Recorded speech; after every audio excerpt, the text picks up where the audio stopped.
করিতে রাজি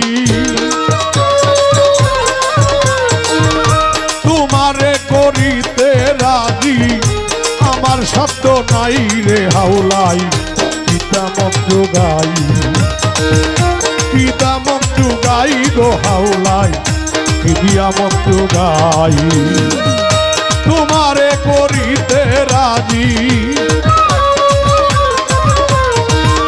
তোমারে করিতে রাজি আমার শব্দ নাই গো হাওলাই কিতামত গাই আমি কিতামত গাই গো হাওলাই কিতামত গাই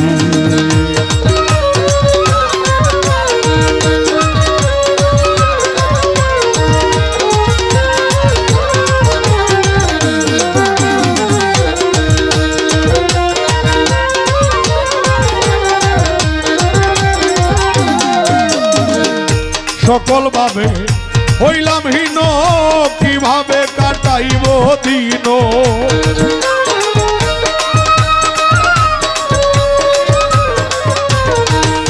সকল ভাবে হইলাম হীন কিভাবে কাটাইব দিন গাউসে হাওলার দয়া বিনে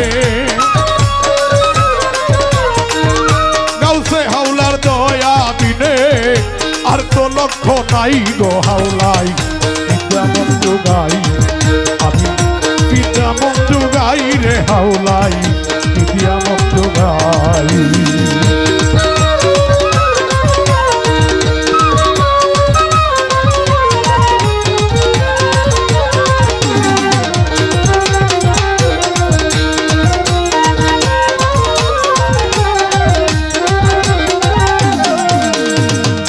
রাজা খুশি সিংহাসনে তোমায় পাবো পাবো বলে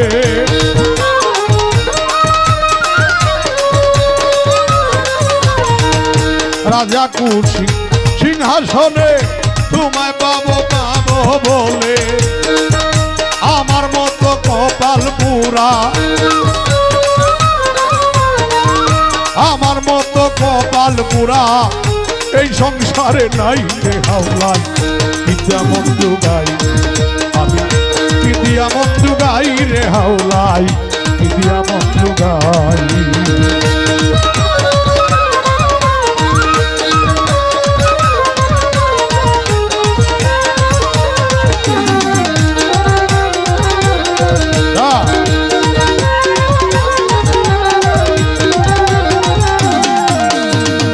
বুঝিলাম ফলের ফেরে দুঃখ আমার যাই না গো দূরে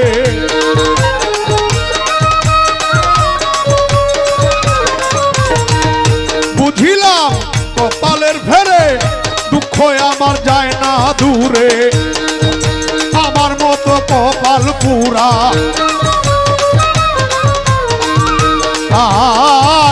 আমার মতো কপাল পুরা এই দরবারে নাই রে হাওলাই কিতামত গাই কিতামত গাই গো হাওলাই কিতামত গাই তোমারে করিতে রাজি তোমারে করিতে রাজি আমার সাধ্য নাই গো হাওলাই কিতামত গাই কিতামত গাই রে হাওলাই কিতামত গাই কিতামত গাই নয় মূল জান কিতামত গাই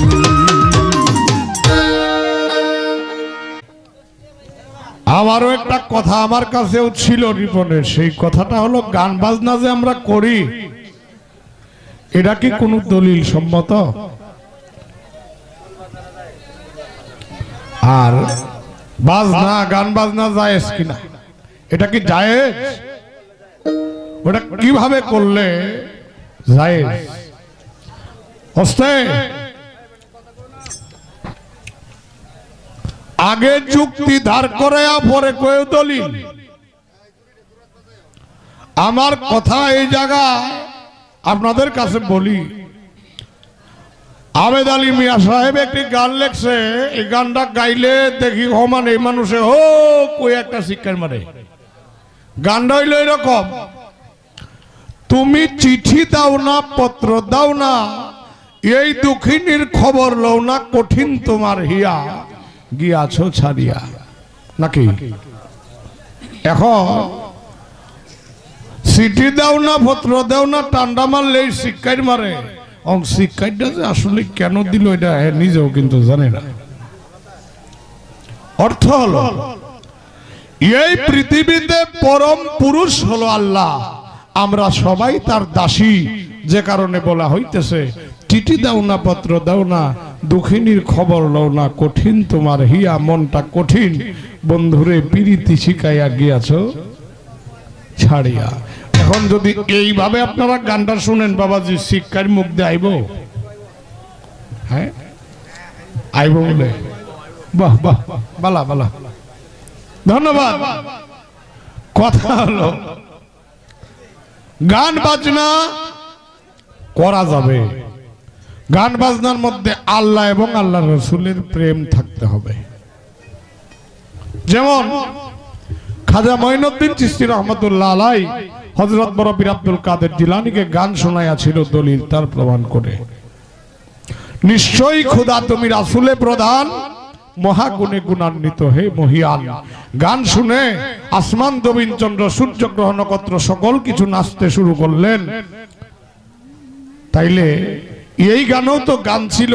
আর বর্তমান যে কিছু মানুষ আছে, বন্ধুরে অমুক ভাই হমুক ভাই, হেডিও তো গান নাকি? হ্যাঁ, হেডিও তো গান।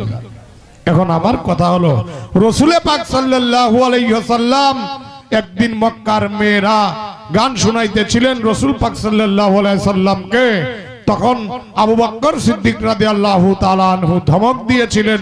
আমার নবী পাক সাল্লাল্লাহু আলাইহি সাল্লাম বলেছিলেন, ইসলামের ডব বাজায়া গান শুনাইতেছিলেন। আমার রাসূল বলেছিলেন তাদের গান তাদেরকে করতে দাও, এখানে গান নিষেধ হয় নাই। আর এখন যদি আমি বলতে যাই, কোরআন শরীফের কোথাও গান করার কথাও বলে নাই, কোরআন শরীফের কোথাও গান না করার কথাও বলা নাই। ধন্যবাদ। তবে সুর জায়েজ আছে, আর কিছু বলা গেল না, ছোট করে শেষ করলাম। চতুর্দিক দিয়ে কথা, একটা কথা কইতে গেলে একটা মোড লাগে, মোডটা আসলে অন্যরকম হয়ে যায়। পিছন সাইড সামনের সাইড মানুষ বেশি, হয়তো বসার জায়গা মনে হয় কম। ধন্যবাদ। এখন আসেন, ওলিদ ভাই গান করছে,